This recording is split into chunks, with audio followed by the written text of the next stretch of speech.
In 2014, 28-year-old Lars Mittank vanished at a Bulgarian airport. This was the last time anyone saw him. The day before, he'd gotten into a fight with some strangers at a bar. The group had apparently taken offense to something Lars had said and followed him home. But Lars shrugged off their drunken harassment and went to bed. But in the middle of the night, he woke up to the sound of someone creeping around his apartment. He looked out the window and saw the same 3 men from the bar. They were standing in front of his building, and they were whispering to each other. Was it a coincidence that these men were outside his house after a night of drinking? Maybe, but for some reason, Lars didn't want to take the chance. He called his girlfriend and told her that he thought the men from the bar had found him, and that he was pretty sure they wanted to beat him up. She told him to calm down, but he insisted that they were still outside his apartment, and that he was sure they were gone. Nah, break in. And just as he said that, the phone call disconnected. When Lars looked back at the window, the men were gone. He didn't know what to do. Should he call the police? Would that even help? His girlfriend tried calling him back, but his phone went straight to voicemail. The next morning, Lars got a message from his girlfriend asking if everything was okay. He told her that he didn't know what had happened, but that he was going to the airport to get away from it all. He needed a vacation, and he needed it fast.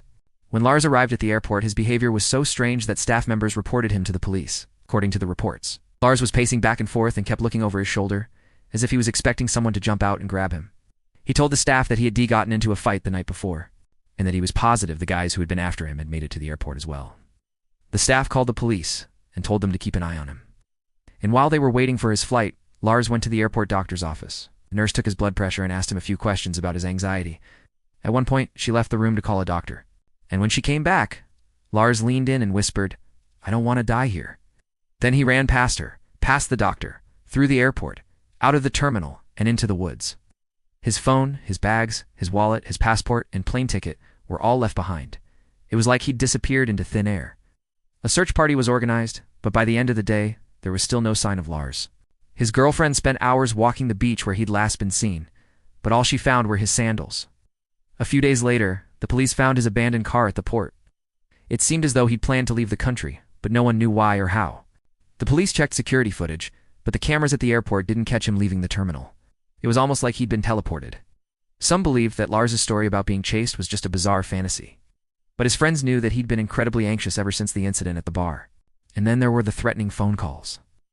After Lars disappeared, his family received several phone calls from unknown numbers. The caller ID said only that the number was coming from Bulgaria. They never said anything. It just hung up when Lars's sister picked up. A year after Lars disappeared, his mother wrote a post on Facebook begging for information. "My son has been missing for a year," she wrote. "We have very little information, and the Bulgarian authorities seem to have lost interest in the case. We are convinced that Lars is alive somewhere, but we don't know where. Please, if anybody knows anything, please contact us. This case is still unsolved." To this day, no one knows what happened to Lars Mittank. He left behind his money, his passport, his bags, his car, and his phone. Why would a young man in the middle of a vacation abandon his life and run away?